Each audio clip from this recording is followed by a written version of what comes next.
Zoti tregoi se qafirëve në rast se u takon ndonjë mëndzyrë mbi kokë, ata i luten Zotit për largimin e saj dhe i harojnë idhujt e vet. Për të treguar edhe se disa prej tyre këmbgulin në kufër dhe nuk i luten Zotit, as kur u ka rënë mëndzyra, urdhëron e thotë: وَلَقَدْ أَرْسَلْنَا إِلَى أُمَمٍ مِّن قَبْلِكَ فَأَخَذْنَاهُمْ بِالْبَأْسَاءِ وَالضَّرَّاءِ لَعَلَّهُمْ يَتَضَرَّعُونَ. Betohem në veten time se ne kishim dërguar pejgamber në shumë popuj para teje dhe ata popuj me qenë se u bën kryengritës, i përfshim me varfërie me ngushtica të tjera mbase do të na luteshin neve, por ata nuk na u bindën dhe nuk na u lutën. فلولا إذ جاءهم بأسنا تضرعوا ولكن قست قلوبهم وزين لهم الشيطان ما كانوا يعملون. Pra si kur të na ishin lutur kur atyre u erdhi ndëshkimi ynë, do të shpëtonin, por zemrat e atyre u ashpërsuan dhe djalli u azbukuronte punët që bënin, prandaj ata nuk hoqën dorë nga kufri e nga kryengritja.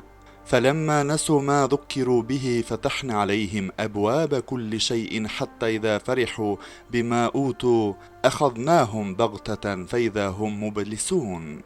Kur ata i haruan këshillat e dhëna, ne me madhërinë tonë u hapëm dyert të çdo gjëje, më në fund posa u gëzuan me ato gjëra që u kishim dhënë, befas i përfshim ata dhe i lam krejtësisht të dëshpëruar. Shpjegime. Do me thënë Zoti për të këshilluar qafirët dhe për t'i zgjuar ata që të vinë në udhën e mbarë të lusin Zotin. Nga njëherë i hedh varfëri, zi buke të madhe, sëmundje e të tjerë, por kur ata nuk i thrasin mendjes dhe nuk zgjohen, as edhe nga këto fatkeqësi, Zoti nga njëherë u kthen atyre varfërinë në begati, shtrëngesën në gjerësi dhe sëmundjet në shëndet. Ai hap për ata të gjitha dyert e mbyllura dhe i lumturon me të gjitha mënyrat, derisa ata të gëzohen e të krenohen me to, duke e kujtuar se ata i meritojnë ato mirësi dhe kështu i harojnë krejtësisht këshillat e dhëna prej pejgamberëve.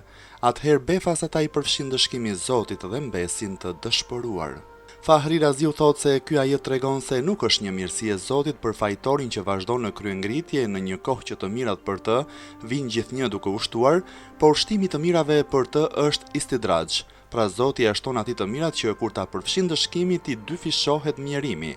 Sepse kur njeriu është duke kaluar një jetë plot me brenga e dëshiron vetë vdekjen, por kur ai është në një gjendje të lumtur dhe i vjen vdekja, atëherë ajo i bën atij përshtypje shumë të rëndë, sidomos kur njeriu mbetet krejt pa shpresë.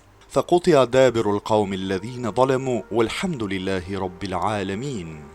Pra ju pre rënja ati kombi që bënte e padrejtësi, i lavdëruar është Zoti i gjithë botëve. Shpjegime.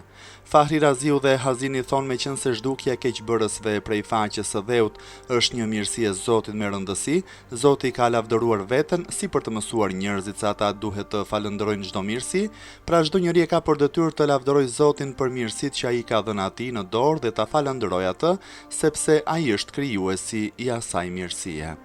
Zoti tregoi se i ka zhdukur keqbërësit e popujve të kaluar, për të treguar edhe disa arsye që tregojnë qënjen e Zotit dhe fuqinë e tij të madhe, me qëllim që të zgjohen kryengritësit, urdhëron e thotë: قل أرأيتم إن أخذ الله سمعكم وأبصاركم وختم على قلوبكم من إله غير الله يأتيكم به انظر كيف نصرف الآيات ثم هم يصدفون.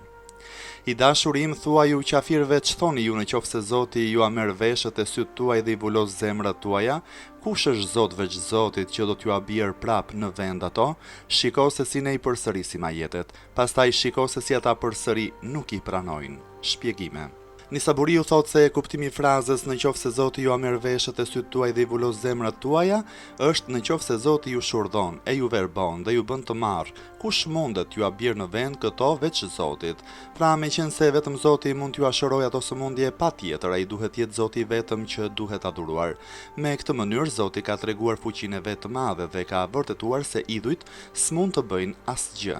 Përsëritja ajeteve është për ajete me mënyra të ndryshme formulimi, nga njëherë ka prur arsye mendore, nga njëherë këshilla dhe nga njëherë shembuj e proverba, që kështu të mos i mbetet shteg kur kujt që thot nuk i kam kuptuar fjalët e Zotit, por është çudi e madhe se përsëri qafirët këmbgulin në mohimin e Zotit e të ditës së Kiametit. Prandaj Zoti e ka përfunduar ajetin duke thënë, pastaj shiko se si ata përsëri nuk i pranojnë ajetet e përsëritura lloj-lloj.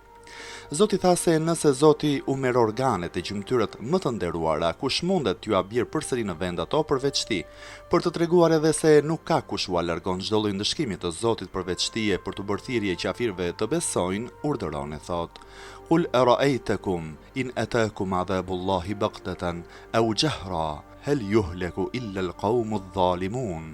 Thua ju, që thoni ju në qofë se vjen dëshkimi i Zotit befasisht ose ju vjen sheshazi, a rrezikohet kush veç kombit keqbërës? Shpjegime.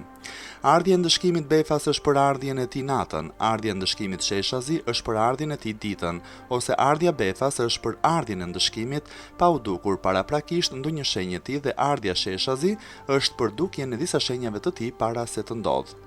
وما نرسل المرسلين إلا مبشرين ومنذرين فمن آمن وأصلح فلا خوف عليهم ولا هم يحزنون. Ne nuk I kemi dërguar pejgamberët veç se si përgëzues e friksues, pra kushdo që beson dhe ndreq moralin, s'ka asnjë frikë dhe nuk do t'jeti I hidëruar. Walladhina kadhabu bi ayatina yamassuhumul adhabu bima kanu yafsukun. Atyre që I përgënjeshtrojnë ajetet tona, u takon dëshkimi sepse dalin jashtë bindjes së Allahut. Shpjegime. Këto ajete, thot Fahri Raziu, kanë ardhur për të treguar detyrat që kanë pejgamberët. 1. Të përgëzojnë besimtarët me shpërblim për bindjen e tyre. 2. Të friksojnë kryengritësit me ndëshkimin e Zotit, pra ajeti I parë është si përgjigje për ata që kërkonin mrekulli prej pejgamberit, duke mos u mjaftuar me ato mrekulli që ai u kishte shfaqur. Zoti u thot atyre se pejgamberët kanë detyrë të përgëzojnë të bindurit dhe të friksojnë kryengritësit dhe jo ndonjë detyrë tjetër. Pra kërkesa drejtuar pejgamberëve për të sjellë mrekulli pas mrekullie është e kotë, sepse pejgamberët nuk kanë detyrë të sjellin njerëzve çdo gjë që ata u kërkojnë atyre. Si fjala vjen, pejgamberët nuk kanë detyrë që të ndërtojnë një bujtin që njerëzit të pushojnë sa herë janë të lodhur.